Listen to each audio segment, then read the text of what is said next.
Not sure if you can see because it is dark out here, but the canal looks completely different compared to what it looked like earlier this week. But I do want to give a special shout out to our photojournalist, Mike Lammy, because earlier today he was the one that actually went down and got the sample for me because I can't swim. So he was the one that actually got it for us. So we took it over to FGCU, and here's what they found.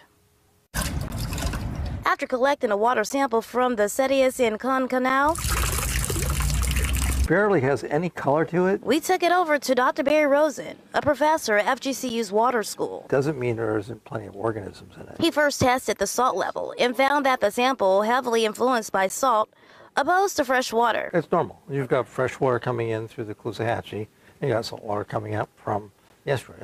It's very normal. After seeing the brown color of the water from my previous report, Dr. Rosen wanted a closer look to make sure there weren't any harmful algae blooms. Typically, when I get blooms, it's really thick. However, this sample, not too much.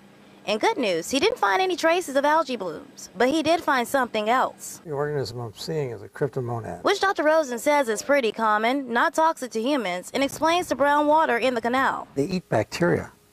So though it's photosynthetic, they eat bacteria, which makes sense if you had a low dissolved oxygen event. In my previous report, and based on a little data, a low dissolved oxygen event is what Dr. Rosen believes caused this. However, he doesn't think that is what the cause is for the manatee death. Manatees wouldn't have that problem. They wouldn't be dying from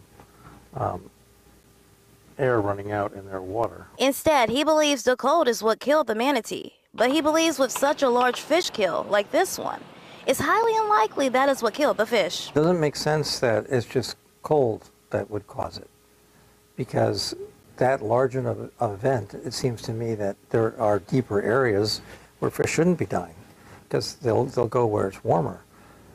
Of course, we would not know the true cause of the death of the wildlife until FWC or the city of Cape Coral come out here on site and test the water. Now, I've been reaching out to the city of Cape Coral ever since Tuesday, and no one has acknowledged my emails or have gotten back with me.